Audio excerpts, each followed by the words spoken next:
కొండా విశ్వేశ్వరరెడ్డి గారు అండ్ పైడి రాకేష్ రెడ్డి గారు. Actually earlier మేము అనుకున్నామంటే సపరేట్గా ఇంటరాక్ట్ చేద్దాం అనుకున్నాం, కానీ మీరిద్దరు చాలా బిజీ పర్సనాలిటీ, సో మిమ్మల్ని చాలాసేపు ఇక్కడ ఆపకూడదు. దానికోసం కొన్ని ప్రశ్నలు అడిగి, ఎందుకంటే ఇక్కడ ఉన్న ఆడియన్స్లో చాలామందికి మీ పొలిటిక్స్ గురించి తెలుసు కానీ మీ పర్సనల్ లైఫ్ గురించి తెలియదు. మనం నేషనల్ స్టాఫ్ స్టూడియోలో కలిసినప్పుడు మీరు మీ పర్సనల్ లైఫ్ చెప్పినప్పుడు నాకు కూడా ఒక ఇన్స్పిరేషన్ వచ్చింది అక్కడి నుంచే. కొండా విశ్వేశ్వరరెడ్డి గారు అయితే నాకు చాలా రోజు నుంచి పరిచయం. ఆయన కార్పొరేట్ కెరియర్లో ఉన్నప్పటి నుంచి కూడా నాకు తెలిసాను. సో విశ్వేశ్వరరెడ్డి గారు, మొదలు పట్టే ముందు, you come from a very illustrious family.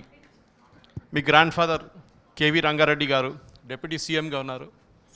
ఆయన పేరు మీద రంగారెడ్డి డిస్ట్రిక్ట్ ఉంది. మీ నాన్నగారు Konda Madhav Reddy ex chief justice of Andhra Pradesh and Maharashtra ఉన్నారు. Tall men of the lifetime అంటాం ఇంగ్లీష్లో మనం. వాళ్ళు మిమ్మల్ని ఎట్లా ఇన్స్పైర్ చేశారు వీరిద్దరు? ఒకటండి, నోబడి టోల్డ్ మీ ఇది రైట్ ఇది రాంగ్ అని చెప్పలేదు. Both of them, except grandfather told his children. వాళ్ళు they showed it by example. చాలామంది పెద్ద పెద్ద కుటుంబాలలో they actually indoctrinate the children, especially business కుటుంబాలలో ఎట్లా ప్రవర్తించాలి, ఎవరితో ఎట్లా డీల్ చేయాలి, అవన్నీ ఏం లేకుండే. I think only by example they showed, and అవి కొన్ని ఇంబైబ్ చేసుకున్నాము.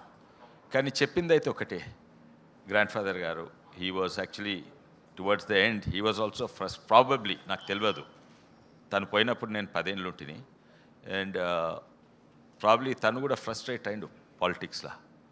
అందుకే ఆయన ఆత్మచరిత్ర బుక్ ఇంగ్లీష్లో the struggle and the betrayal అని ఉండే. దట్ వాజ్ హిస్ ఆత్మచరిత్ర. He was also a professional. He was one of the greatest lawyers of his time. And a lot of people don't know that he was a MLC, a nominated Hindu MLC in Nizam Prabhutvam. And while being there, he introduced so many bills against Nizam himself. There were 2-3 things which I read later. So some of his, when I read about him, I still get influenced. Some of the things, the rules were, you cannot introduce any bill related to finance or the social or cultural norms which are prevalent there. And he managed to introduce them and managed to pass them. And he was a very tactical man. But his beginnings were very, very simple. He was from Raitu Kutumbam. Only because of education he came up. So the message, the only message he told, he gave to the family, which I was told later, is 2 messages actually. మొట్టమొదలు ఏంటంటే, your first duty is to help yourself, not do social service. నువ్వు బలంగా లేకుంటే నువ్వు ఎవరికి కూడా సహాయం చేయలేవు. So your first duty is to help yourself, be educated, be strong in every which way, health-wise, financially. Then you help your family. దాని తర్వాత చుట్టాలో లేకుంటే మీ ఊరినో హెల్ప్ చేయి. After then you think about social service or public service. And that really guided me. And the other thing he told was, probably was frustrated with some of the political development at that time. He told all of you should not only need not, మీకు రాజకీయాలు అవసరం లేదు, రాజకీయాలకు పోకండ్రి. ఎందుకంటే దేశ సేవ ఉంటే ఎన్నో తీర్లు చేయవచ్చు. ఒక టీచర్ నుండి చేయవచ్చు, ఒక పోలీస్ అయిన నుండి చేయవచ్చు, ఒక ఇంజనీర్ నుంచి, ఒక డాక్టర్ నుంచి. And he was a visionary.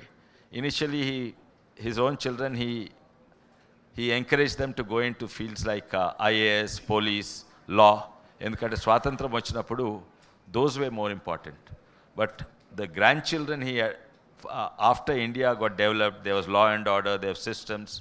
He encouraged them to go into medicine or engineering. And he probably wanted me to go into engineering. That's why he named me after one of he was a fan of Mokshagundam Vishveshwaraya.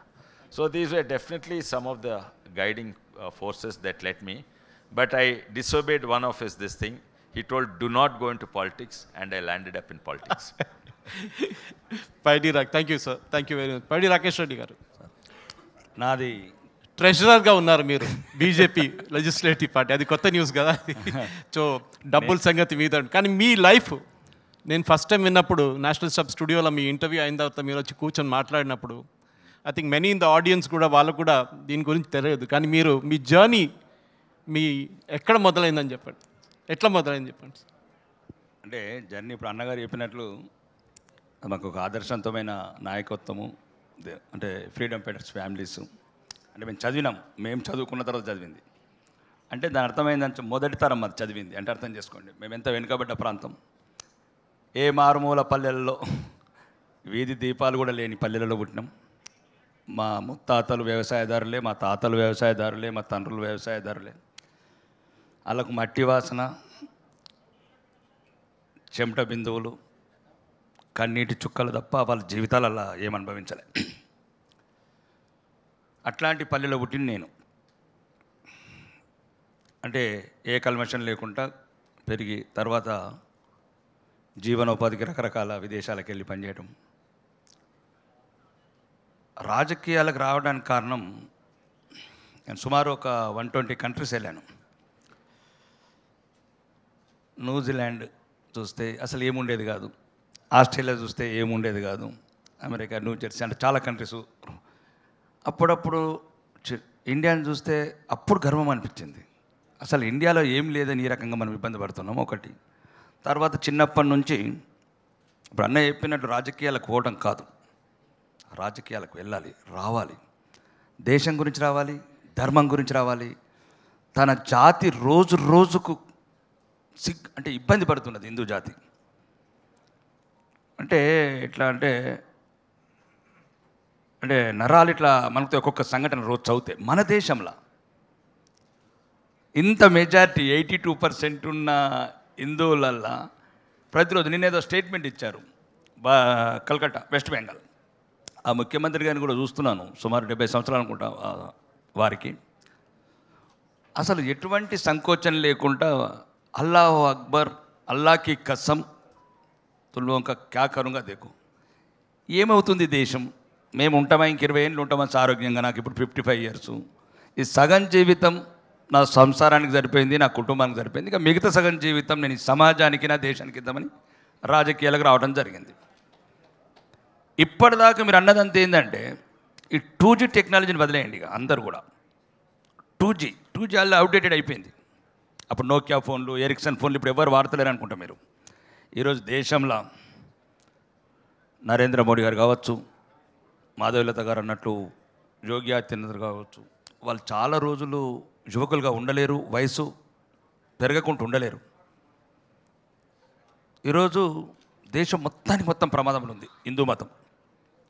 ప్రత్యేకంగా దానికి ప్రథమ శత్రువు కాంగ్రెస్.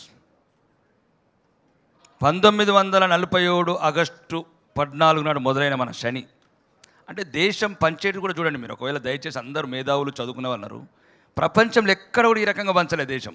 మనం ఈ రకంగా ఉంటే left side Pakistan, అప్పుడు మళ్ళీ తర్వాత బంగ్లాదేశ్, రైట్ సైడ్ ఆ దేశం, తర్వాత మళ్ళీ మన 7 రాష్ట్రాలు ఉంటాయి. అంటే పంచటం కూడా ఈ హిందూ జాతి, ఈ భారతదేశం ఎప్పటికీ మనశ్శాంతి ఉండకూడదనేది సిద్ధాంతం. ఇప్పుడు చెప్పినట్టు బ్రిటిష్ వాళ్ళు కావచ్చు, రకరకాల అవమానాలు, ప్రతాపరుద్రుడు ఆత్మహత్య కావచ్చు, మహారాణా ప్రతాప్ చరిత్ర కావచ్చు, గుప్తా డైనస్టీ నుంచి భారతవర్ష కళలు కన్నా చాణక్య కావచ్చు, బిందుసారుడికి పాఠాలు కావచ్చు, ఎలా అయితే ఈ దేశం ఇంత గర్వంగా ఉండేనో, ఒక చిన్న మిస్టేక్ వల్ల పృథ్వీరాజ్ చౌహాన్ గారు, అంటే హిందువులకు ఉన్న మంచితనం, దాన్ని ఇప్పుడు ప్రజాస్వామ్యంలో కన్వర్ట్ చేసుకోవాలి. ఆ మంచితనం ఆ రోజు ఎక్కడికి అయింది? పృథ్వీరాజ్ చౌహాన్ గారిని ఏ రకంగా చేశారు? 10 సార్లు క్షమిస్తే, అంటే నీ క్షమగుణము మన ధర్మాలు కర్మ సిద్ధాంతం అంతా చెప్తున్నారు, కానీ ఈ రోజుకు నిప్పుల కుంపటి ఆ సంఘటన 10 సార్లు వదిలిపెడితే ఒక్కసారి గెలిస్తే ఏం చేశాడు పృథ్వీరాజ్ చౌహాన్? అది యువకులంతా తెలుసుకోవాలి, గ్రామాలలో ఉన్న యువకులకు చెప్పాలి. ఇప్పుడు రాజకీయంగా కూడా మనము సోదరి చెప్పినట్లు 85%, 82% ఉన్న మనకు 8 సీట్లు, 15% ఉన్న ఆల్లోకి 7 సీట్లు. Power is important. రాజకీయ అధికారమే అన్నిటికీ సమాధానం చెప్తుంది. ఈరోజు మీరు చెప్పిన అయోధ్య రామ మందిరం కావచ్చు, ఆర్టికల్ 370 కావచ్చు, బాంబులు లేని భారతదేశం కావచ్చు, విదేశాలకు వెళ్తే అబుదాబిలో నిన్నే ప్రారంభించబడిన గుళ్ళు కావచ్చు, దుబాయ్లో శివాలయాలు కావచ్చు, న్యూజెర్సీలో స్వామినారాయణ టెంపుల్ కావచ్చు, ఇవన్నీ పవర్తోనే అవుతాయి. మీరు ముఖ్యంగా దయచేసి ఈ మనం మేధావులు ఈ చర్చలు ఇంకా వేరే సెపరేట్గా పెట్టండి, కానీ యుద్ధ నీతి మాత్రం బోధించండి హిందువులు బతకాలంటే దేశంలో. నిన్న కళ్ళకు నీళ్ళు వస్తున్నాయి. ఆ హిందూ స్త్రీలు వెస్ట్ బెంగాల్ ఇంటర్వ్యూ ఇస్తే అంటే రోజు రాత్రి వచ్చి హిందూ అందమైన అమ్మాయిల్ని తీసుకెళ్ళి భారతదేశంలో వెస్ట్ బెంగాల్లో తీసుకెళ్ళి టీఎంసీ ఆఫీసులలో ఉదయం వరకు ఉంచుకొని వాళ్ళు ఇష్టం తీరిన తర్వాతనే పంపిస్తారంటే ఈ దేశంలో హిందూగా బతకడం ఎందుకు అనిపించింది నాకు. అసలు ఎందుకు బతకాలా? మన దేశంలో మన బిడ్డలని, మన చెల్లెళ్ళని, మన అక్కలని కాపాడుకోలేని దేశంలో ఉంటే ఎంత సత్య ఎంత. ఛత్రపతి శివాజీ గారి కొడుకు సాంబాజీ గారు కావచ్చు, రాణి రుద్రమదేవి వారసుడు ప్రతాపరుద్రుడు కావచ్చు, మహారాణా వీరాప చిత్తూర్గర్లా పుట్టిన బిడ్డ కావచ్చు, ఇవన్నీ మనకు స్ఫూర్తి నింపుతున్నాయి. కానీ ఇప్పుడున్న రాజకీయ నాయకులు మనం ఈరోజు నేను గర్వపడుతున్నా, భారతీయుడిగా భారతీయ జనతా పార్టీలో శాసనసభ్యుడిగా గర్వపడుతున్నాను. అవును, చాలామంది అంటున్నారు నువ్వు ఎందుకు వచ్చినావు ఈరోజు కూడా అసెంబ్లీలో అన్న రాను క్యాబినెట్. నేను రాను, చావనన్న దస్తా కానీ నేను రాను. నేను ఎన్నుకున్న బాట ఇది. చాలామంది శత్రువులైనరు, చాలామంది తెలుసు. నేను కావాలని కోరుకుని వచ్చిన, ఎందుకంటే నేను చాలా సంఘటనలు చదువుతున్నాను. అంటే ఇవి వేదిక మీద చెప్పడం కూడా కరెక్ట్ కాదు. కాశ్మీర్లో హిందువులు కావచ్చు, ఇప్పుడు సోదరి చెప్పినట్లు పాత బస్తీలో, అది నిన్న కూడా ఇంటర్వ్యూలో చెప్పాను, బంజారా హిల్స్లో హిందువుగా బతకడం వేరు, పాత బస్తీలో హిందువుగా బతకడం వేరు. అందరు సమర్థించుకుంటున్నారు, ప్రతి ఒక్కరు సమర్థించుకుంటున్నాడు. ఏ చిన్న గొడవైనా చార్మినార్లు ఎందుకు ఇప్పుడు ఇల్లు ఉన్నారు గద అనికిపోతారు. ఎప్పుడు కర్ఫ్యూ పెడతారా, ఎప్పుడు ఓడుస్తారా అంటే దీనికి అంతటి కారణం మైనారిటీలు కూడా కాదు, ఈ కాంగ్రెస్ వాళ్ళ రాజకీయ పబ్బం గురించి ఆ మైనారిటీలను రెచ్చగొట్టి వాళ్ళని ప్రతిసారి వాళ్ళు చాలామంది మంచి వాళ్ళు ఉంటారు, వీళ్ళు రెచ్చగొడతారు. ఎక్కడి నుంచి హిందువులని మైనారిటీని విడదీసినద్దులే కాంగ్రెస్ భవిష్యత్తు. దీంతోపాటు మీరు ఎన్ని వేదికల మీద సమాధానాలు చెప్పినా, ఎన్ని వేదికలు చేసినా దయచేసి నా మాట వినండి. భవిష్యత్ తరాలను కాపాడుకోవాలా, ఇట్లాంటి పెద్దవాళ్ళు పుట్టు ఈ దేశం గురించి, ఈ సంస్కృత చైతన్యం గురించి మాట్లాడాలంటే వేదికలు దొరికాయి. మీరు అనుకుంటున్నారచ్చు. రీసెంట్లీ బాలి వెళ్ళాను. బాలీలో 93% నుంచి విత్ ఇన్ షార్ట్ టైం 81%కి వచ్చింది హిందువులు. ఇంతకుముందు 100 సంవత్సరాలు పట్టింది తగ్గడానికి, 1%, 2%. అంటే విజయవర్మన్ అనే కింగ్ మన హిందూ సామ్రాజ్యాన్ని స్థాపించిన నేలలా ఈరోజు ఇట్లాంటి పరిస్థితి. ఇంకా హైదరాబాద్లో అందరూ మొత్తం మా తెలంగాణ రాష్ట్ర వ్యాప్తంగా మొత్తం అందరు హిందువులే, ఓళ్ళోటయ్యారు. మనకు అందరు హిందువులే, అందరు గుళ్ళల గోడలే, అందరు పూజ, హిందువులకు మాత్రం ఓటయ్యారు. అందుకోసం నేను అన్నాను, మీ గురించి మేము సావడానికి వస్తాము, మీరేమో ఓటు ఇంకొకరికి వేయండి అని. అంటే నేను చెప్పేది ఏంటంటే, మీరు ప్రజాస్వామ్యంలో ఓటే ఆయుధం ఇప్పుడు మనకున్న. దయచేసి అప్పుడున్న ప్రజాస్వామ్యం లేదు, రాజుల చరిత్ర మీరు అవన్నీ చెప్పారు, రాజుల చావేది అయిపోయింది. ఇప్పుడున్నది ప్రజాస్వామ్య చరిత్రలో ఓటు ఒకటే ఆయుధం. మనని మనం కాపాడుకోవాలంటే, మీ భవిష్యత్తులను కాపాడుకోవాలా అంటే అవమానకరంగా ఉండకూడదు, ఎదుటోళ్ళు అవైలేయకూడదు. ఈరోజు భారత ప్రధానమంత్రిని అమెరికా చట్టసభలు ఎట్లా గౌరవిస్తున్నాయో, భారత ప్రధానమంత్రి ఒక భారతీయుడైనందుకు, ఒక హిందువు అయినందుకు. కాబట్టి రాజకీయ ప్రక్రియనే ప్రత్యామ్నాయం, అదొకటే. గ్రేట్. రాకేష్ రెడ్డి గారు, మీ దగ్గర మళ్ళీ అడగాల్సిన చాలా ప్రశ్నలు ఉన్నాయి, చాలామంది తెలియదేమో. కానీ రాకేష్ రెడ్డి గారు ఫ్యూజిరాలో, ఇప్పుడు అబుదాబి గురించి ఫ్యూజిరాలో ఒక లేబరర్గా స్టార్ట్ చేశారు ఆయన కెరియర్. దాని తర్వాత డ్రైవర్గా పనిచేశారు. ఆ స్థాయి నుంచి ఇప్పుడు ఎక్కడికి వచ్చారు చూడండి. అంటే హార్డ్ వర్క్ ఆల్వేస్ పేస్ అనేది ఇది చాలా ఇంపార్టెంట్. కానీ విశ్వేశ్వరరెడ్డి గారు, coming back to you are also professional. మీరు చాలామందికి ఇక్కడ తెలియదు కానీ మీరు CEO and MD of GE అంటే జనరల్ ఎలక్ట్రిక్ MSIT అంటే mostly in the health care side. దాని కాకుండా విప్రో HCIT CEO అండ్ MDగా ఉన్నారు. So you seen a professional life చూసారు మీరు చాలా మటుకు. కానీ అక్కడి నుంచి పొలిటిక్స్లో దుంగి, in fact you hold a patent also, I think so. ఒక పేటెంట్ కూడా మీ పేరు మీద. I was just scrolling through that. కానీ అక్కడి నుంచి మీరు చెప్పారు దీనికన్నా ముందు మీ గ్రాండ్ ఫాదర్ ఇచ్చిన అడ్వైస్, పాలిటిక్స్లో ఎవరు వెళ్ళకూడదని చెప్పి. కానీ సడన్గా డిసిషన్ ఎందుకు తీసుకున్నారు? అది కూడా చెవెల్లా నుంచి పోటీ చేయడానికి ఎందుకు సిద్ధపడ్డారు అప్పుడు? ఈ డెసిషన్ సడన్గా కాదండి. ఐ వాజ్ క్లియర్, నాకు రాజకీయాల గురించి ఎక్కువ తెలియదు. బహుశా నేను జీఈలో విప్రోలో పనిచేసేటప్పుడు ఒకవేళ ఎవరన్నా అడిగి ఇప్పుడు యూనియన్ అగ్రికల్చర్ మినిస్టర్ అంటే నాకు తెలియకుండే. సరే మన తెలంగాణలో ఇరిగేషన్ మినిస్టర్ అంటే కూడా నెత్తిగొక్కునే పరిస్థితి ఉండే. కానీ Telangana it's not a subject of interest. Telangana వచ్చినాక తెలంగాణ ఉద్యమం అప్పుడు I achieved all my goals. అప్పటి వరకు పెద్ద కంపెనీలు పనిచేయాలనుకున్న పనిచేసిన, పిల్లలు పెద్దగా అయినరు. And then I thought I will do social work. ఇది యూత్ ట్రైనింగ్ ప్రోగ్రామ్ పెట్టిన. That was very rewarding. యువకులకు ట్రైనింగ్ ఇస్తే బేసిక్లీ వాళ్ళకు ఎక్స్పోజర్ అండ్ ట్రైనింగ్ ఇస్తే they can reach any height. ఒక గ్రామీణ ప్రాంతంలో చదువుకొని లేకుంటే పేద పిల్లగాడికి నాకు ఏం డిఫరెన్స్ లేదు. నాకు నాలెడ్జ్ ఉన్నది, నాకు ఎక్స్పోజర్ ఉంది. అదే అక్కడ ఇస్తే they can grow as high as anybody else అని. అయితే ఆ సమయంలోనే తెలంగాణ ఉద్యమం అవుతుంది. అండ్ నాకేందంటే వన్ ఆఫ్ ద బేసిక్ ఇది I follow Sadhguru Jaggi Vasudev. Is a good friend of mind. So వారు ఒకసారి చెప్పిండ్రు, he told something which struck me. He told ఆడ గ్లాస్ పాలున్నాయి, ఎవరో వడేసిండ్రు. హూ ఈజ్ రెస్పాన్సిబుల్ అంటే ఐఎమ్ నాట్ రెస్పాన్సిబుల్. అయినా ఇది ఇంగ్లీష్లోనే కరెక్ట్ వస్తుంది. ఆ పడేసిన ఆయన responsible. I'm not talking about cause. ఎవరు పడేసిన నన్ను అడుగుతలేను, ఎవరు బాధ్యత. నా బాధ్యత కాదు, ఆయనే పడేసిన ఆయనే చేయాలి. రాంగ్. అందరు కూడా బాధ్యత. రెస్పాన్సిబిలిటీ అంటే ఎబిలిటీ టు రెస్పాన్సిబిలిటీ. ఆడేమన్నా అవుతుంటే అది నేను చేయలేదు అని చేతులు దులుపుకోరాదు. మనం ముంగట పోయి రెస్పాండ్ కావాలి ఆ సిచ్యువేషన్. తెలంగాణ ఉద్యమంలో అందరూ పాల్గొన్నారు. ఎంతోమంది చనిపోతుంటే మనం ఉత్తగా ఏసీ రూమ్లో కూర్చొని వీ కాంట్ జస్ట్ వాచ్. అయితే అప్పుడు మేము కూడా పాల్గొని ఈ ట్రైన్డ్ జేకేఎంఆర్ యూత్ అంటాము, వాళ్ళతోటి ప్రతి గ్రామానికి పోయి వితౌట్ ఎనీ పొలిటికల్ ఇంటెన్షన్. అప్పుడు కిరణ్ కుమార్ రెడ్డి మా classmate was the CM. We are friends but on the political issues we are opposing. ప్రతి ఊరికి పోయి ఆడ బోర్డు పెట్టి ధర్మసారం గ్రామం, చేవల్ల,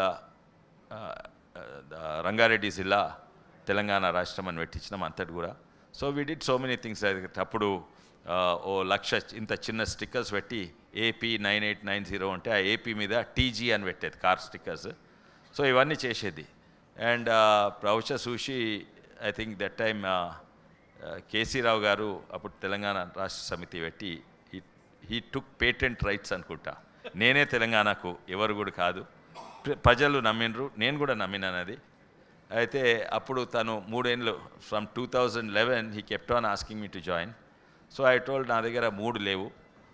ఒకటేమో నేను 25 ఏళ్ళు బయట ఉన్నా, నా సొంత చుట్టాలు కూడా తెలియదు, నన్ను ఎవరు గుర్తుపట్టరు. ఇంకోటేమో నా దగ్గర నల్లధనం లేదు. అండ్ మూడోదేమో నాకు తెలుగు చక్కగా మాట్లాడరాదు. అయితే ఇవన్నీ కూడా చెప్తే he kept on telling. Then after they finally convincing and saying, నువ్వు రాకుంటే తెలంగాణ వచ్చేం లాభము, మీ జిల్లాలో అందరు దొంగలు ఉంటారు. I don't want name them. ఆ ఎమ్మెల్యే దొంగనే, ఆ మంత్రి దొంగనే, ఆ ఈది దొంగనే, అందరు దొంగలు ఉంటారు. తెలంగాణ వచ్చేం లాభం, మళ్ళీ వాళ్ళు దొంగలే పాలిస్తారు. Then I got convince Telangana వస్తే లీడర్షిప్ కూడా మారాలని. That time I entered politics. Enter కాగానే అదే దొంగలని తీసుకుంటు మళ్ళా అదే అడగాలనుకుంటున్నాను. అక్కడి నుంచి మళ్ళీ కాంగ్రెస్కి. సో అన్యూజువల్ సర్కమ్స్టాన్సెస్ నేను పాలిటిక్స్కి వచ్చినాను. కానీ మీ స్విచ్ టీఆర్ఎస్ నుంచి కాంగ్రెస్ నుంచి బీజేపీ. సో ఆ పొలిటికల్ లాయల్టీస్ ఎందుకు మారిందంటారు? నేను అనుకుంటున్నా, నేను మారలేదు, పార్టీలు మారినాయి. పార్టీలు అమ్ముడు అయినాయి. నేను ఎక్కడున్నానో అక్కడనే ఉన్నా, ఇదే సీట్లో కూర్చున్నా, అక్కడున్నా, ఇక్కడున్నా, ఏ పార్టీలు ఉన్నా. ఎందుకంటే నేను టీఆర్ఎస్లో జాయిన్ అయింది కేసీ రావు కొరకు కాదు, పదవి కొరకు కాదు, లేకుంటే టీఆర్ఎస్ పార్టీ కొరకు కాదు. నేను తెలంగాణ కొరకు అక్కడ జాయిన్ అయినాక ఇప్పుడు చెప్పినట్టు ఆ దొంగలే తీసుకున్నారు, అది ఆ తెలంగాణ ద్రోహులనే తీసుకున్నారు. దాని తర్వాత అన్నిట్లో ఎక్కువ కాళేశ్వరంలు, కుంభకోణాలు కట్టించింది ఈయన్నే. ఆంధ్ర నాయకుల కంటే ఎక్కువ తెలంగాణ దోహం చేసిండు కేసీ రావు. అయితే అది పార్టీ మారింది, నేను ఎక్కడనే కూర్చున్నా. పార్టీ విధానం మారింది. తర్వాత కాంగ్రెస్తో జాయిన్ అయితే కాంగ్రెస్ మొత్తం అమ్ముడు అయింది. మొత్తానికి 2/3 ఆఫ్ ద కాంగ్రెస్ పార్టీ. నేను మారినా కాంగ్రెస్ మారిందా? నేను ఎక్కడున్నా అక్కడనే ఉన్నా. కానీ బీజేపీలో వస్తే అప్పుడు తెలంగాణ కొరకు కొట్లాడము, ఇప్పుడు దేశానికి కొరకు పోరాడుతందుకు అవకాశం వచ్చింది. ఇంకోటి ఆ సిద్ధాంతాలు కూడా నేను బాగా చదువుకున్నా. 2 ఇయర్స్ నేను ఇండిపెండెంట్ ఉన్నా, బీజేపీ గురించి చాలా చదువుకున్నా. ఇన్ఫ్యాక్ట్ మేడిగడ్డ గురించి మీరు ఏదో ఒక ఛానల్ చాలా బాగా ఎక్స్ప్లెయిన్ చేశారు. ఐ థింక్ మిమ్మల్ని కూడా నేషనల్ డ్యామ్ సేఫ్టీ అథారిటీ వాళ్ళు మిమ్మల్ని కూడా పిలిపించుకోవాలి దానికి. రాకేష్ రెడ్డి గారు, మీ దగ్గరకు వచ్చేటప్పుడు మీ కింద స్థాయి నుంచి వచ్చినప్పుడు మీరు ఇప్పుడున్న పిల్లలు చాలామంది వాళ్ళకేంటంటే ముందు ఐటీ ఇంజనీరో లేకుంటే మెడిసినో లేకుంటే, కానీ ఒక డ్రైవర్గా పనిచేయరా అంటే అది ఉద్యోగమా? ఎందుకు పనిచేయాలి? లేబరర్గా పనిచేయరా అంటే నేను ఎందుకు పనిచేయాలి? బహుశా అనుకుంటే మీ ఊరు నుంచో ఒక ఆయన కింద మీరు పనిచేశారు అక్కడ ఫ్యూచరాలో. మీ స్టోరీ కొంచెం చెప్తాను, ఎందుకంటే చాలామందికి మోటివేషన్గా ఉంటుంది. ఎందుకంటే ఈ హాల్లో కాదు, లైవ్గా కూడా వెళ్తుంది ఇది. అదే నేనేం చెప్తున్నానంటే, నేను నిన్న కూడా చెప్పాను కలెక్టర్ గారితో, నాకు ఎమ్మెల్యే అయిపోయినా కూడా నేను మళ్ళీ డ్రైవర్ చేయాలన్నది ఓలా ట్యాక్సీ ఏం తప్పేముంది అంటున్నాను ఇప్పటికి కూడా. What is wrong?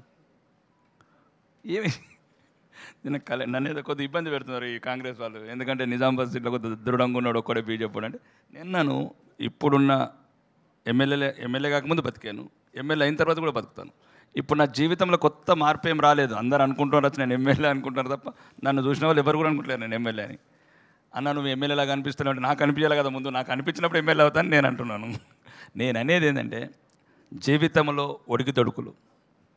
అందరికీ అదే చెప్తాను యువతకు నేను. రేపు అనేది మనకుంది. నేను చాలామంది యువతను చూశాను, లండన్లో చూస్తాను, అమెరికాలో చూస్తాను, ఫ్రాన్స్, యూరోప్లో చూస్తాను. ఆ నిరాశ మంచిగా అనిపించదు నాకు. అంటే ఎక్కడి నుంచో మేము ఇట్లా రాళ్ళు ఎత్తిన చేతుల్లోకి వెళ్ళి ఈరోజు రత్నాలు వేసుకునే స్టేజ్కి వచ్చినామంటే, నాకు చాలామంది నాకు బంధువులని డబ్బు వచ్చిన వరకు తెలియదు. నా బంధువులు ఎవరు కూడా తెలియదు అప్పటి వరకు. డబ్బు వచ్చిన తర్వాత ఒకరు బావ అన్నాడు, ఒకడు మావ అన్నాడు, ఒకడు క్లాస్మేట్ అన్నాడు. ఇక పవర్ వచ్చిన తర్వాత అందరు బంధువులు అయినారు. కాబట్టి నేను చెప్పేది ఏంటంటే, ఒక వ్యక్తిగతంగా అభివృద్ధి అనుకుంటే మనం నిజాయితీగా మనని మనం నమ్ముకొని ఇప్పుడున్న అంటే నిన్న కూడా చెప్తున్నాను, మళ్ళీ బీజేపీకి లింక్ అవుతున్నాను నేను. ఈ దక్షిణాదికి ఉత్తరాదికి వేరే ఫార్ములా పెడదామని చెప్తున్నాను నేను. ఎందుకంటే కాశ్మీర్కి వెళ్ళి రాజస్థాన్ క్లైమేట్ ఎక్స్పెక్ట్ చేస్తే ఉండదు. రాజస్థాన్లో వేడి ఎక్కువ ఉంటుంది, మనం కాటన్ క్లాత్స్ వేసుకోవాలి. కాశ్మీర్లో ఆ కూల్నెస్ అది దానివల్ల మనం వేసుకోలేము. సౌత్లో కూడా ఇదే చెప్తున్నాను నేను. అంటే యువతకు కూడా అన్ని రంగాలుగా చెప్తాను నేను. ఏం చెప్తాను అంటే 193 దేశాలు. ఈ దేశాలల్లో ఏం చేసుకుంటారు? Gulf countries 25 countries. ఇప్పుడు గల్ఫ్ అంటే ఏఐజిఎస్ కంట్రీస్, జీసీసీ కంట్రీస్. ఏ కంట్రీలకు ఉద్యోగ అవకాశాలు ఉన్నాయి? నేను ఎందుకంటే ఒక న్యూజిలాండ్, ఆస్ట్రేలియా పోయిన తర్వాత నాకు అంతకుముందు ఎక్కువ అవగాహన అంటే ఎందుకు వచ్చిందంటే, భారతీయులు ఈ హిందువులు ఈ అధిక సంతానం తగ్గించడము ఈ రకరకాల అపోహలతో ప్రపంచంలో చాలా స్పేస్ ఉంది మనం ఉండడానికి. ఇప్పుడు ఉదాహరణకు ఆస్ట్రేలియా ఉంది. ఆస్ట్రేలియా 2 కోట్ల పాపులేషన్ ఉంది. మన భూభాగం ఏమో మనకంత 2 ఉంది. నేను అనుకున్నాను ఇంకా 300 కోట్ల మంది పడతారు అక్కడ. ఇప్పుడు అంటే నేను అనేది ఏంటంటే హిందువులు కనడానికి ఎందుకు ఇబ్బంది పడుతున్నారు? ఎక్కడో ఒక చోట ప్రపంచము, నిన్న మొన్న ఇంటర్వ్యూలో కూడా చెప్పాను, హిందువులు ఇబ్బంది ఎందుకు అనుకుంటున్నారు? మేము అనుకుంటే ఎట్లయితే 8th 9th సెంచరీలో ఎట్లయితే రాజ్యాలు విజయం సాధించాము, ఇప్పుడు కూడా ప్రపంచవ్యాప్తంగా అఖండ భారత్ కూడా సాధిస్తాం. వాళ్ళు ఎవరో కాదు, పాకిస్తాన్ ముస్లిమ్స్ కూడా మా తాత ముత్తాతల పిల్లల వాళ్ళు, పాకిస్తాన్ కానీ బంగ్లాదేశ్ కానీ ఆఫ్ఘనిస్తాన్ కానీ. దీంతోపాటు ప్రపంచవ్యాప్తంగా కూడా హిందూయిజాన్ని విస్తరించి హిందూ ప్రపంచాన్ని సృష్టిస్తామని చెప్పాను. ఆశ ఉండాలి. యువతకు కూడా ఏంటంటే ప్రతిదానికి నిరాశ చెందుతున్నారు. ఈ నిరాశ చెందకూడదు. ఏ పనైనా చేయండి, ఏదైనా నిజాయితీగా చేయండి. నిజాయితీగా చేయకపోతే ఏమవుతుందంటే, ఒక సర్టెన్ అమౌంట్స్ క్రాస్ అయిన తర్వాత, బిలియనీర్ అయిన తర్వాత కొన్ని మనం ఆ మనీని ఎంజాయ్ చేయలేం. మనం ఏదో అప్పుడున్న ఆవేశంలో తప్పుడు పనులు చేసి డబ్బు సంపాదిస్తే ఆ ఎంజాయ్ చేయలేం. ఈ చిరునవ్వు కూడా ఉండదు ముఖంలో. కాబట్టి నీతిగా నిజాయితీగా ఇప్పుడున్న ప్రపంచీకరణల స్కిల్స్ ఎట్లయితే ఆడ అమెజాన్ కావచ్చు, అమెజాన్ అంటే ఐడియాలు, ఓయో లాంటి ఐడియాలు, యాప్స్ డెవలప్ లక్షల కోటి ఎట్లా సంపాదించాలి, నిరంతరం కొత్తతనానికి ప్రయత్నం చేసి ఈ ప్రపంచవ్యాప్తంగా మనం ఎక్కడన్నా ప్రపంచంలో ఇండియన్స్ ఇక్కడే ఉండాలని లేదు. ఎక్కడ నుండి మనం సెటిల్ కావాలా, డబ్బు సంపాదించాలా, ధర్మానికి ఉపయోగపడాలా, మనం పుట్టిన ప్రాంతానికి ఉపయోగపడాలి. ఇప్పుడు నేనున్నాను, ఒక 200 మందిని విదేశాలకు పంపించాను. అమెరికా పంపించాను, లండన్ పంపించాను, అలా పంపించాను. ఎక్కడో ఒక చోట వాళ్ళందరూ ఆశీస్సుల వల్ల ఈరోజు ఎమ్మెల్యేగా అయ్యాను. అంటే నేను అనేది ఏంటంటే, ఈరోజు కూడా అసెంబ్లీలో మొదటి ప్రసంగం గ్యాలరీలో కూర్చుందాం అనుకుంటే దేవుడేమో గౌరవ సభకు పంపాడని చెప్పాను. ఎక్కడ కూడా దాచుకోవట్లేదు నేను.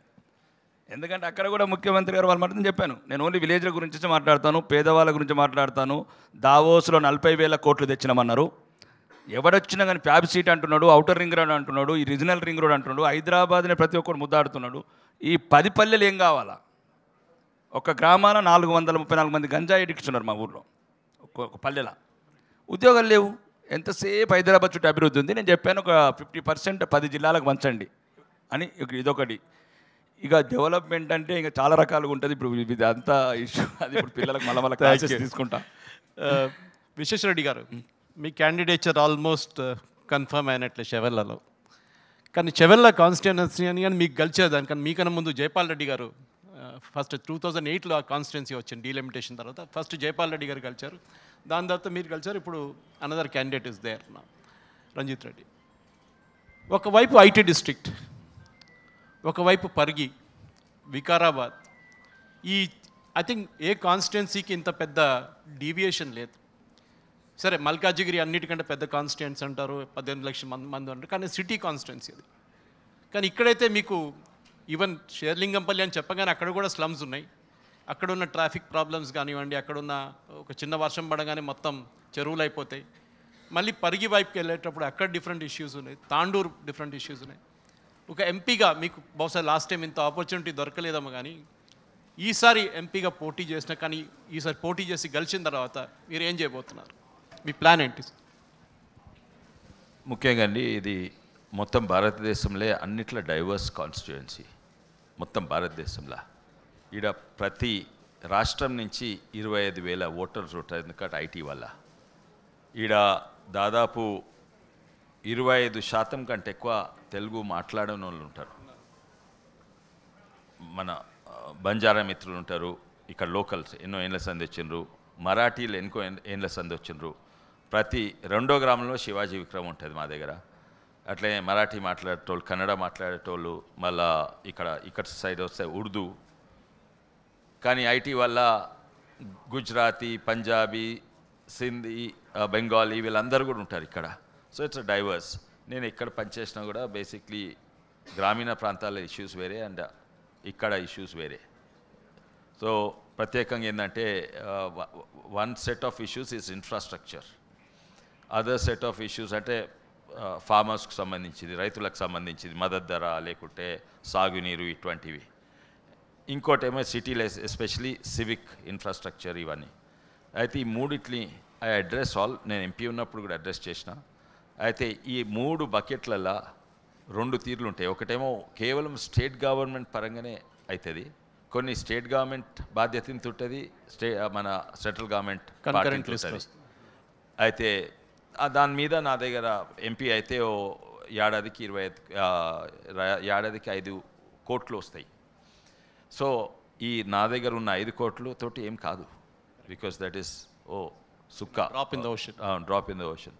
అయితే ముఖ్యంగా మీరు జైపాల్ రెడ్డి గారు అన్నారు గ్రామీణ దీంట్లో ప్రత్యేకంగా ఈ ప్రాంతము దీపం చుట్టున్న చీకటి అని అంటారు. అంటే ఇప్పటి సంది కాదు, నిజాం జమానా సంది. ఎందుకంటే ఈ ప్రాంతము సర్ఫే ఖాస్ అంటారు. అన్లైక్ కరీంనగర్, ఆదిలాబాద్, నిజామాబాద్, నల్గొండ, నిజాం జమానా సంది ఆ జిల్లాలలో వచ్చే ఆమ్దాని అక్కడనే పెట్టాలి. అంటే అక్కడ ఆమ్దాని వస్తే అక్కడనే ఓ గవర్నమెంట్ కాలేజ్ ఉంది, ఒక హాస్పిటల్ ఉంది, ఓ స్కూల్ ఉన్నది. ఇవన్నీ కూడా ఫెసిలిటీస్ అక్కడ ఉండే వెనకటి సంది. ఇక్కడేమో ఒక్కటి ఉమ్మడి రంగారెడ్డి జిల్లాలో సర్ఫే ఖాస్, అత్రఫ్ బల్దియా కూడా అంటారు. దాంట్లో ఇక్కడ వచ్చిన ఆమ్దాని ఖాస్ నిజాం పోయేది. అయితే వెనకటి సంది ఈ ప్రాబ్లమ్స్ ఉండేది. అయితే కొంచెము స్వాతంత్రం వచ్చినాక కొంచెము డెవలప్ అయింది. కానీ ఇక్కడ ఇంకో 2 ప్రాబ్లమ్స్ ఉన్నాయి. ఒకటేమో ముఖ్యంగా గ్రామీణ ప్రాంతానికి, ఒకటేమో జియో 111 అనేది చంద్రబాబు నాయుడు గారు వచ్చినప్పుడు ఉండేది. కానీ నిజాం జమానాలో కూడా ఇటువంటి ఇష్యూస్ ఉండే. ఏంటంటే ఆడ సాగునీరు ఏం లేదు. ఇది మొత్తం తెలంగాణలో అన్నిట్లో హయ్యెస్ట్ ఎలివేటెడ్ జిల్లా. అయితే లిఫ్ట్ ఇరిగేషన్ ద్వారా ఇంపాసిబుల్. నేను ఎలక్ట్రికల్ ఇంజనీర్, నాకు పంప్స్ గురించి తెలుసు, ఈజ్ ఇంపాసిబుల్. అయితే ఆ డ్రై ల్యాండ్ అగ్రికల్చర్ ప్రోత్సాహం చేయాలి. ఎట్లయితే నేను కేసీ రావు గారికి కూడా చెప్తున్నా, మాకు సాగునీరు వద్దు, డ్రై ల్యాండ్ అగ్రికల్చర్ ప్రోత్సాహం చేయి.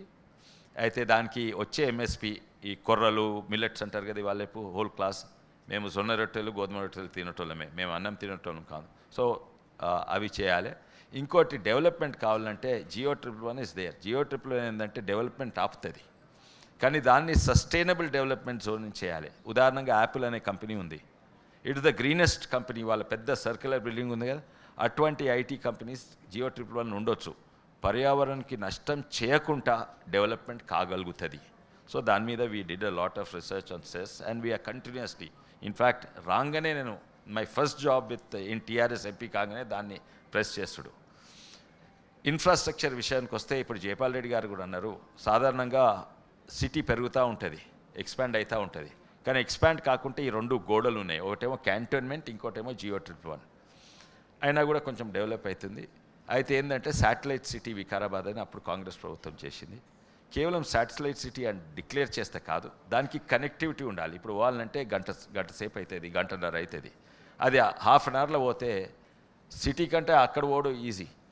అయితే దానికి railway connectivity and road connectivity ఉంటే ఆటోమేటిక్లీ డెవలప్ అవుతుంది. We don't have to do, government ఏం చేయదలుచుకోలేదు. అయితే నేను ఉన్నప్పుడు ఇది దాన్ని నేషనల్ హైవే తీసుకొచ్చిన, హైదరాబాద్ విజాపూర్ హైవే, అది వికారాబాద్ దిక్కుని చేవల వికారాబాద్ దిక్కు నుంచి అవుతుంది, కానీ వీళ్ళు అమలు చేయలేదు. I will make sure it is implemented.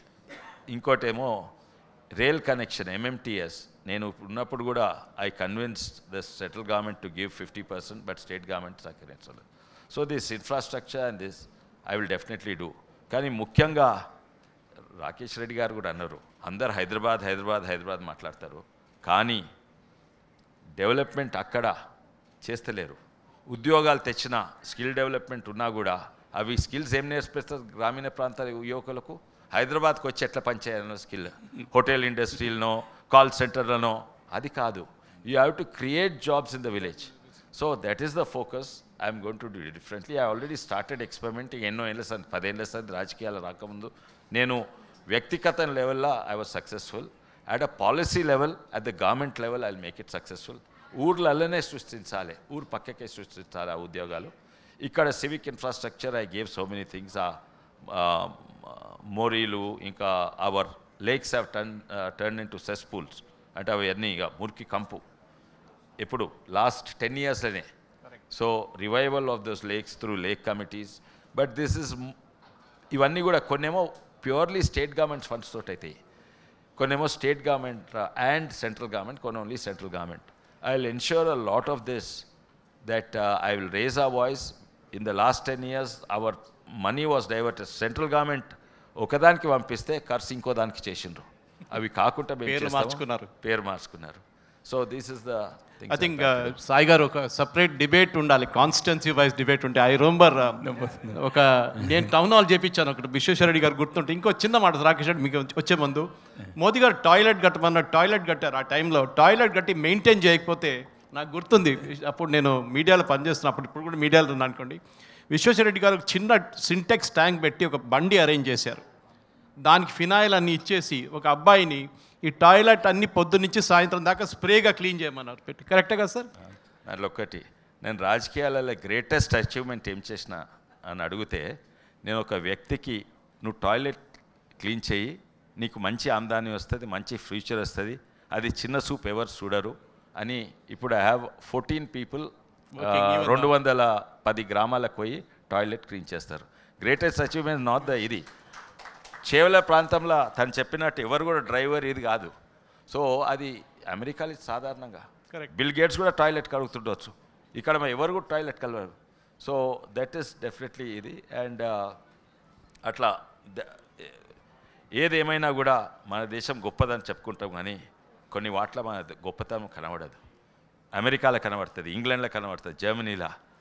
ఇది సోషల్ స్టేటస్, చిన్న సూపు చూడాలి. ఇది నిజంగానే it's one of the greatest. Thank you. డీటెయిల్గా ఒక సాయి గారు డెఫినెట్గా కాన్స్టిట్యున్సీ ఫస్ట్ టౌన్ హాల్ చేయాల్సి వస్తుంది. కానీ రాకేష్ రెడ్డి గారు, మీకు ఇంకో problem, out of sight out of mind అంటారు ఇంగ్లీష్లో. అంటే ఎక్కడో ఉన్న ఆర్మూరు, హైదరాబాద్ అందరికీ కేసీఆర్ అంటాడు, కేటీఆర్ అంటాడు, మేము సిద్దిపేట అంటారు, మేము అక్కడ హైటెక్ సిటీ కడతాం అంటారు, కరీంనగర్లో. కానీ మనకు తెలిసి ఏం జరిగిందని అక్కడంతా. మీకు మీ కాన్స్టిట్యున్సీని డెవలప్ చేయడానికి అఫ్కోర్స్ విశ్వేశ్వర రెడ్డి గారు చెప్పినట్టు సెంట్రల్ గవర్నమెంట్ ఫండ్స్ ఉంటుంది, స్టేట్ గవర్నమెంట్ ఫండ్స్ ఉంటుంది, కన్కరెంట్ లిస్ట్ ఉంటుంది, స్టేట్ లిస్ట్ ఉంటుంది, ఇంకో సెంట్రల్ లిస్ట్ ఉంటుంది. మీ డెవలప్మెంట్, ఎందుకంటే 5 సంవత్సరాల తర్వాత మీకు రిపోర్ట్ కార్డ్ ఒకటి ఉంటుంది, మీకు ఎగ్జామ్కి వెళ్ళాల్సి వస్తుంది ఇంకోసారి. అప్పుడు ఎగ్జామ్కి వెళ్ళినప్పుడు మీరు మీ రిపోర్ట్ కార్డులో ఇప్పటి నుంచి ప్లాన్ చేసేది ఏంటి? Because as we close the discussion, ఎందుకంటే ద లాస్ట్ క్వశ్చన్. నేనే కాదండి, అందరు రాజకీయ నాయకులు మేము రూరల్ బ్యాక్గ్రౌండ్ నుంచి వచ్చిన వాళ్ళం, అంటే రూరల్ కాన్స్టిట్యూన్స్ నుంచి వచ్చిన వాళ్ళం ఒకటే గమనించాలి. నేను ఇప్పుడు మా 87 గ్రామాలు నేను ఆ కాన్స్టిట్యూన్సీలో కనీసం మౌలిక వసతులు ఇస్తే చాలు, వాళ్ళు మన హైదరాబాద్ వైపు చూడరు. కనీసం మౌలిక వసతులు అంటే మనిషికి కావాల్సిన విద్య, వైద్యం, ఉపాధి, ఈ 3. ఉపాధిలో వెరిషన్స్ వేరే ఉండేది పక్కన మాట్లాడు. ఇప్పుడు 84 విలేజ్లలో ఒక ఇల్లు కట్టలేదు 10 సంవత్సరాల నుంచి. ఒక ఇల్లు కట్టలేదు. 84 విలేజ్లో ఒక కొత్త రేషన్ కార్డు ఇవ్వలేదు, ఒక కొత్త పెన్షన్ ఇవ్వలేదు. ఒకవైపు ఇది స్కూళ్ళల్లో కంపౌండ్స్ లేవు, బాత్రూమ్ అయితే ఎక్కడ లేవు. ఇప్పుడు అన్న చెప్పినట్లు అది ఆ క్లీనింగ్ ప్రాబ్లం ఒకటి, ఆ 1 వీక్లో పాడు చేస్తారు. రెండోది మన ఊరు మన బడిని 7,000 కోట్లు ఆల్రెడీ చేశారు, ఆ 3,000 కోట్లు శాంక్షన్ చేశారు. అది రాజకీయ నాయకులకు అధికారులకే సరిపోయింది. అంటే ఇక మేము సగం వాళ్ళు సగం అంటే అక్కడ నేను చెప్పలేకపోతే అందుకని రాజకీయాలకు కొద్దిగా ఇమ్మడలేకపోవడం కారణం ఏంటంటే ఈ కారణం కూడా ఉంది. ఎందుకంటే నేను చెప్పాను కదా మొన్న కూడా 700 మంది అమ్మాయిలు ఉన్న స్కూల్లో ఒక్క బాత్రూమ్. అదే 45 డేస్లో నా ఫ్రెండ్స్తో డబ్బులు పెట్టించి అది పెట్టించేసి, అంటే ఇప్పుడు మొత్తం ఎట్లయితే మన మోడల్ ఇంటర్నేషనల్ స్కూల్ ఉంటే అట్లా చేశాను. అంటే మనం అనుకుంటే చేయగలుగుతాం. ఒకటి పల్లెలలో నేను గమనించింది, వాళ్ళ బతుకులు వాళ్ళ బతకనియాలి. ఈ రాజకీయ నాయకులే ముందు దోషులు, రాజకీయ నాయకుల తర్వాత దోషులు ఎవరన్నారంటే అధికార వ్యవస్థ. వాళ్ళు ఏం అడుగుతలేరండి, ఇల్లు మొత్తం నా కాన్స్టిట్యున్సీకి మొత్తం కలిపి 8,000 ఇల్లు అవసరం నా 80 విలేజ్లకు. 8,000 ఇళ్లకు సుమారు 400 కోట్లు.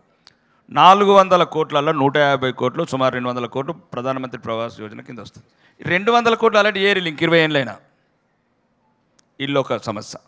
రెండోది డ్రైనేజెస్ ఉండయి, సీసీ రోడ్స్ ఉండయి, స్కూల్స్లో కంపౌండ్ హాల్స్ ఉండయి, రూమ్స్ ఉండయి. అసలు అది చూస్తేనే నేను అసలు ఎందుకు వచ్చానా ఒక్కోసారి అదొక బాధ. రాజకీయాల్లోకి ఎవరిని అడిగితే చెప్పాడు, ఫండ్స్, రాజకీయ కక్షలు, విలేజ్లంతా వైషమ్యాలను పెంచుడు.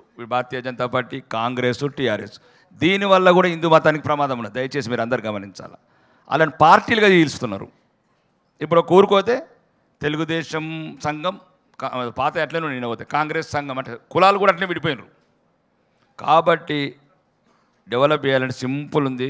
పల్లెల ముందు గమనించాల్సింది పేదవాళ్ళకి ఇల్లు అండ్ స్కూల్స్లో మౌలిక వసతులు అండ్ కెడార్ స్ట్రెంథన్ చేయడం. టీచర్స్ అసలు ఎవరు లేరు, 120 మందికి ఒక టీచరు. ఆ టీచర్ వాడు సరిగ్గా చెప్పలేడు. మూడోది ఇక హాస్పిటల్స్ గురించి చెప్పద్దు, ఇక మౌలిక వసతులు, రోడ్లు సరిగ్గా ఉండేవి. ఇప్పుడు బస్ స్టాండ్ ఉంది, ఒక బస్ స్టాండ్లో 2 బాత్రూంలు క్లీనింగ్ ఉండేవి. అంటే మనుషులకు కావాల్సిన ఎటువంటి వసతులు లేని ప్రపంచం. కానీ స్మార్ట్ ఫోన్ మాత్రం వచ్చింది అందరి చేతులకి. అంటే వాడేదో అంటే ఆ స్మార్ట్ ఫోన్ వచ్చి సగం మంది బతుకుతుంటారు, ఎందుకంటే సమస్యల మీద పోతలేదు. అదేదో యూట్యూబ్లో పాటలు చూసుకుంటానో, రోజు వార్తలు చూసుకుంటానో, రాజకీయ నాయకులు తిట్టుకునేటానికి ఎంటర్టైన్మెంట్ అవుతున్నాడు వాడు. నేనేమంటున్నానంటే ఈ డెవలప్మెంట్ ఒకవైపు, ఇదొక వైపు. రెండోది మీ అందరు కూడా చెప్పాల్సింది దయచేసి నాకు, ఎందుకంటే మళ్ళీ మీరు నాకు కూడా 2:30కి వెళ్ళాలి ఎయిర్పోర్టు. మీరందరూ మంచి ఇప్పుడు భాస్కర్ అన్న లాంటి వాళ్ళు, సాయి కృష్ణ లాంటి వాళ్ళు, మీరంటే నాకు మంచి అభిమానం. ఎందుకంటే నేను రాజకీయాలకు కొత్తగా వచ్చిన, ఈ దేశం గురించి, ఈ ధర్మం గురించి ఇష్టం బాగా స్టడీ చేసి వచ్చాను. నేను చిన్నప్పటి నుంచి స్టడీ చేస్తాను. ఇప్పుడు మనం ఎప్పుడైనా చరిత్ర గమనించండి, మన రాజులు శాతవాహన కావచ్చు, శాలివాహన కావచ్చు, ఇంకా మౌర్య కావచ్చు, అంటే మ్యాక్సిమం మన రాజులు ఎప్పుడు 90% ధర్మం గురించే నడిచారు, ధర్మపాలన చేసినారు, ధర్మాన్ని కాపాడినరు, ధర్మరాజ్యం స్థాపించారు, ధర్మపాలన చేసినారు. ఎప్పుడైతే వీళ్ళు వచ్చినారో గోరీలు, తూరీలు, అక్బరుద్దీన్లు, ఆవుద్దీన్లు, జయంగీర్లు, ఇక అరాచకం స్టార్ట్ అయింది. అరాచకము, చంపుకొనుడు, ఇట్లా రకరకాలు. ఇప్పుడు కూడా మీరు అనుకుంటున్నారు ఎట్లయితే తులికోట యుద్ధం అని ఒకటి మనకు జరిగి అప్పుడు విజయనగర సామ్రాజ్యం ప్రపంచంలో టాప్, అది ఆల్రెడీ హిస్టారికల్గా కూడా ఉంది. అంటే ఈరోజు ప్రపంచంలో ఉన్న ఏదైతే ఉన్నతంగా ఉండాల్సిన దేశం, రాజ్యంని ఆ విజయనగర సామ్రాజ్యం సుమారు 600 సంవత్సరాలు ఏలిన తర్వాత ఆ బీజాపూర్ సుల్తాను, దక్కన్ సుల్తాన్ ముగ్గురు కలిసి అప్పుడు ఆ తులికోట యుద్ధం తుంగభద్ర దగ్గర చంపిన తర్వాత మన హిందూ సామ్రాజ్యం పతనం మొదలైంది. చంపిన తర్వాత సుమారు విజయనగర సామ్రాజ్యం రాజధాని తగలబెట్టడానికి 6 నెలల టైం తీసుకున్నారు. అంటే ఇప్పుడు ప్రజాస్వామ్య వ్యవస్థలు ఉన్నాం మనం, కాబట్టి దీన్ని ఇట్లా డైవర్ట్ చేసుకుందాం. ఇప్పుడు మోడీ గారు చేసిన పనులన్నీ మళ్ళీ వాళ్ళకి అధికారం ఇస్తే 3 రోజులకు కూలగొడతారు. మీరు హిందువులు జాగ్రత్త వహించండి. ఈరోజు రామ జన్మభూమిని చూసి మురిసిపోతున్నారు. 500 ఏళ్ళ కళ అది, కన్నీళ్ళ కళ. ఇటుకకు ఒక బిడ్డ చచ్చిపోయిండు. కానీ ఇది ఎవరు చెప్పాలా? మీరు చెప్పాలా? మీరు ఎంతసేపు క్షత్రియ హోటళ్ళు ఆ హోటళ్ళలో మనం కూర్చుండి పెద్ద పెద్ద బుక్కులు చదువుకుంటూ ఉంటే కాదు. మామూలు పల్లెటూర్లు ఉన్నాం అంటే అది కాశ్మీర్ కావచ్చు, కన్యాకుమారి కావచ్చు, వరంగల్ కావచ్చు, ఏటూరు నాగరం కావచ్చు. నేను ఇప్పుడు రాక సుధాకర్ సార్ ఎక్కువ నేను యూట్యూబ్లో మీవి కూడా చూస్తాను సార్. నేను అంటే మీ అందరిని చూసి నాకు చరిత్ర తెలుసు. నాకు ఎంవి శాస్త్రి గారి బుక్స్ చదివాను. భారతదేశం మీద అవగాహన వచ్చింది. 8 కోట్ల మంది హిందువులు ఎట్లా చనిపోయినారు, సోమనాథ్ మీద శివలింగ నిట్టబల్కొట్టి, ఇదంతా చదివి ఆ బాడీ అంతట్లో ఒక రకంగా ఇట్లా వైబ్రేషన్లా తయారైంది నాకు. ఇవన్నీ చెప్పి మిమ్మల్ని చూసినప్పుడు ఇలా నాకు 2G ఫోన్ లాగా అనిపిస్తారు. చరిత్రలు ఏదైనా సార్ ఇవాళ 5G నడుస్తుంది, 10Gకి ప్రిపేర్ అయి ఉండాలి. ఇప్పుడు నేను చెప్పే పాటలు ఇవే నా పిల్లలకు. iPhone 15 వచ్చిందంటే 25 వస్తుంది. అంటే భవిష్యత్ తరాలను తయారు చేయాలంటే ఈ రోజుని మనం 10 సంవత్సరాల ముందు ఎక్స్పెక్ట్ చేయాలి. ఇప్పుడు ఈరోజు 5G ఉంది, ఇంత హై స్పీడ్లో చూస్తున్నాం. 15 ఏళ్ళ కింద మనం ఇంటర్నెట్ ఓపెన్ చేస్తే అది అరగంటకు ఓపెన్ అయ్యేది. అంటే 5G వచ్చిందంటే 10G వస్తుంది. iPhone 15 వచ్చిందంటే 25 వస్తుంది. ఇంత సింపుల్ లాజిక్ని కూడా మిస్ అవుతున్నాం మనం. ఇంత సింపుల్. నేనేమంటే ధర్మం కూడా మీరు అందరు అంటున్నారు, రోజుకు చాలా ఇబ్బందికరంగా అవుతుంది పరిస్థితి. అయోధ్య రామాలయము, రాముడు శ్రీరామచంద్రుడు చూసి మురుస్తాం, కానీ ఉండాలి కదా రాముడు. మళ్ళీ 500 సంవత్సరాల కల ఉండాలంటే ఇప్పుడే యూట్యూబ్లో పెడుతున్నారు. హమ్లోగ్ ఆయేగా తోడు దేగా, హమ్లోగ్ ఆయేగా నికల్ దేగా. మరి ఏం చెప్తారు? ఇక నేనేమంటున్నాను, జాతిని చైతన్యపరచండి, యువతని వాళ్ళని మేల్కొల్పండి, ఈ చరిత్రని మేల్కొల్పండి. ఎదుటి వాళ్ళ మీద దాడి వద్దు. ఎప్పుడు కూడా ప్రపంచంలో హిందువులు ఏ దేశం మీద దాడి చేయలేదు, ఏ మందిరాలను కూలగొట్టలేదు, ఏ మసీదులను కూలగొట్టలేదు, ఏ చర్చిలను కూలగొట్టలేదు, ఎవరిని చేర్చలేదు కూడా. అంటే మీరు కష్టపడుతున్నారు, కానీ ఇది ఎక్కడికి పోవాలో అక్కడికి రీచ్ కావట్లేదు. పల్లెటూరులో మాత్రం వాళ్ళు చెప్పింది నమ్ముతున్నారు. మనం మారాలి. ఎక్కడ కొడితే అక్కడ సపోర్ట్ రావాలి. నేను వెళ్ళిన రోజు ఓన్లీ 2 months. నేనేం పెద్ద శాస్త్రం కానీ డబ్బుతోనే రాజకీయాలు చేయలేం. అక్టోబర్ 21 నాడు నాకు సీట్ డిక్లేర్ చేశారు. 13% ఉంది. దాన్ని ఢిల్లీకి వెళ్ళినాము. అది వాళ్ళు వచ్చి ఒక చిన్న ఇంటి చెప్పారు నాకు. రాత్రి 12 గంటలకు పిలిచి సంఘ వాళ్ళు పిలిచి ఒక చిన్న ఇంటి చెప్పారు. మీరు ఏ విలేజ్కి వెళితే ఆ విలేజ్ మళ్ళీ 2 days తర్వాత మీరు సర్వేకి వెళ్తున్నారు. మీరు విలేజ్లో స్పీచ్ ఇచ్చిన తర్వాత 30% పెరుగుతున్నది బీజేపీ వైపు అని. నేను అనుకున్నాను, ఓహో దేవుడు నాకు గొంతు ఇచ్చిండు, ఇంత చరిత్ర జ్ఞానం ఇచ్చిండు, ధర్మం మీద అభిమానం పెంచిండు. 44% తీసుకెళ్ళినా. 44% అర్థం చేసుకోండి. అలా పెంచండి. ఇప్పుడు మీరు అందరు ధర్మం గురించే ఉంటున్నారు. ధర్మంకి సంబంధించిన సాంస్కృతిక చైతన్యం ఇవన్నీ ప్రోగ్రామ్స్ పెట్టుకోవాలి మనం. తర్వాత 20-30 ఏళ్ళ తర్వాత. ఇప్పుడు నిన్న ఒక ముసలవ్వ యూట్యూబ్లో చెప్తున్నది, అంటే సుమారు 90 ఏళ్ళు ఉన్నది. అంటే అప్పుడు చేసిన అరాచకాలు, రజాకార్ జమలు వేసిన ఇప్పటికి బతుకుంది పాపం. మా ముందే అమ్మాయిలను తీసుకెళ్ళి అవి ఇప్పేసి ఆ మధ్యన కుప్పేసి చప్పట్లు వేసేవాళ్ళు, నగేవాళ్ళు అంటున్నారు. అయినా చైతన్యం కాలేకపోతున్నాం. అంటే పక్కన ప్రమాదం. మళ్ళీ లవ్ జిహాద్. నేను అదే అంటాను, లవ్ జిహాద్. ఇప్పుడు నేను ఎమ్మెల్యే నుంచి ఇవన్నీ సమస్యలు కదా. లవ్ జిహాద్లో సమస్య ఏముంది? హిందూ అమ్మాయిలు ఎందుకు ప్రేమిస్తున్నారు? హిందూ అమ్మాయిలే ఎందుకు ప్రేమిస్తున్నారు? మరి ముస్లిం అమ్మాయిలు మన అబ్బాయిలు ఎందుకు ప్రేమిస్తలేరు? అంటే వాళ్ళకున్న సంస్కారం మనకు కూడా లేదు. పిల్లల్ని ఎట్లా పెంచాలా అట్లా అంటే బాధపడతాడు. ఇప్పుడు నేను రాజకీయ నాయకుడు కాబట్టి ఓట్లు పోతాయండి. ఓట్లు పోయినా ఏమైనా నేను మాట్లాడే మాట ఇంతే తీరు. అంటే ఎందుకు? ఇప్పుడు లవ్ జిహాద్లా నేను చూసిన ఇప్పుడు మొత్తం నాకు డాటా ఇచ్చారు. ఏ స్కూల్లో ఎంతమంది లవ్ చేస్తున్నారు, ఎవరిని చేస్తున్నారు. నాకు షాక్ తిన్నా. నాకు కూడా ఇన్ని రోజులు నేను కూడా 30 సంవత్సరాల నుంచి విశ్వేశ్వర ఉన్నట్టు విదేశాలు, నా జీవితం అంతా విదేశాలే తిరిగిన. ఒక్కొక్క డాటా ఇస్తే షాక్ తింటున్నా. ఎంతమంది ఏ స్కూల్లో ఎంతమంది అమ్మాయిల్ని ప్రేమిస్తున్నారు ఈ లవ్ జిహాద్. అది ఎవరి తప్పు? మొన్న వచ్చి ఒక తల్లి అంటుంది, నాకు ఎట్లా నుంచి నాకు బిడ్డ కావాలంటే, బిడ్డను పెంచుడు సరిగ్గా వేస్తే సమస్య ఎందుకు వస్తుందమ్మా అని నేను. 100కి 90. కాబట్టి అందరం ప్రధానంగా దోషులేమే. హిందూ ధర్మానికి అందరం అన్యాయం చేస్తున్నాం. మనం చేస్తలేమని అనుకుంటాం తప్ప మనం జాతిని చైతన్యపరచకపోవటం. ఈరోజు కూడా మీరు భారతీయ జనతా పార్టీ ప్రోగ్రాం చూడండి. ఆ ధర్మపాలన ఎట్లుంటుంది. జన్ధన్ కావచ్చు, ముద్రా లోన్స్ కావచ్చు, విశ్వకర్మ యోజన కావచ్చు, అంటే పూర్ పీపుల్కి లేడీస్ బాత్రూమ్ కావచ్చు, ప్రధానమంత్రి ఆవాస్ యోజన కావచ్చు, ప్రజలకు పనికొచ్చేటి, పేదోళ్ళకు పనికొచ్చేటి ఇక్కడ ఉంటుంది. ఇక టీఆర్ఎస్ ప్రభుత్వం అనే చెప్పినట్టు 10 లక్షల దళిత బంధు ఉన్నోడికి ఇస్తారు కోటీశ్వర్లకు. కాబట్టి ధర్మపాలన ఉండాలా, ఈ దేశంలో ధర్మం ఉండాలా, మనమందరం భవిష్యత్ తరాలు సుఖంగా ఉండాలంటే ఇప్పుడు ఉన్న మనకు రాజకీయ వేదిక హిందువులను పట్టించుకునే పార్టీ ఏదైనా ఉందంటే భారతీయ జనతా పార్టీ. ఒక దేవుడి దేవాల హిందువులను పట్టించుకునే పార్టీలు ఇంకా 4 రావాలని కోరుకుంటున్నా. అది కూడా మంచిదే, ఎందుకంటే కాంపిటీషన్ కూడా. కానీ ఉన్నంత లోపల మీరు జాతిని చైతన్యపరచండి. జాతిని చైతన్యపరిచే ముందు తెలంగాణకు వస్తున్నాం. మళ్ళా తెలంగాణ ఇప్పుడున్న సమయము, ఇప్పుడన్నా మీరు అందరు మేధావులు ఎమ్మెల్యే ఎలక్షన్లో జరిగిన తప్పిదం కాకుండా ఒక సుమారు మీరందరూ కృషి చేసి మీ అందరు తెలివి మాకు ఏమైనా చెప్పి మాకేమైనా నేర్పండి. రాజకీయాల్లో ప్రజల్ని ఎట్లా చైతన్యపరచాలా, వాళ్ళేమో ఉద్రేకపరుస్తారు, వాళ్ళేమో వైషమ్యాలు పెంచుతారు. మనం చైతన్యపరచుదాం, మేల్కొల్పుదాం. మీ సజెషన్స్ ఇవ్వండి. 8వ 10వ సీట్లు ఇస్తే విశ్వేశ్వరరెడ్డి అన్న లాంటి వాళ్ళు పోతే చేవేలలో కూడా కొన్ని రోజులు ఆపచ్చు లవ్ జిహాదులు, కొన్ని రోజులు నిజామాబాద్లో లవ్ జిహాదులు ఆపచ్చు. మన బిడ్డల మంగళసూత్రాలు, బొట్లు, కల్చర్ ఇవన్నీ ఉండాలా. రకరకాల మీకు చెప్పలేకపోతున్నాను కొందరు, అంటే ఇష్యూ కరెక్ట్ కాదు కొన్ని చెప్తే మీరు ఇప్పుడు ఏడుస్తారు ఇక్కడ. అంటే మేము ఫిజికల్గా ఫీల్డ్లో వెయిట్ చేస్తాం. అంటే అన్న లాంటి వాళ్ళు పెద్దవాళ్ళ వల్ల చూడరు మేము, ఎందుకంటే కొద్దిగా మట్టితో మమేకం అవుతాం కాబట్టి, పల్లెలల్లో మమేకం అవుతాం కాబట్టి ఆ ఎమోషన్స్ కంట్రోల్ చేసుకోలేము అని చెప్తున్నా. ఎందుకంటే అంటే నేనేం చెప్పినా నాకు అది అనుకోకుండా వచ్చింది.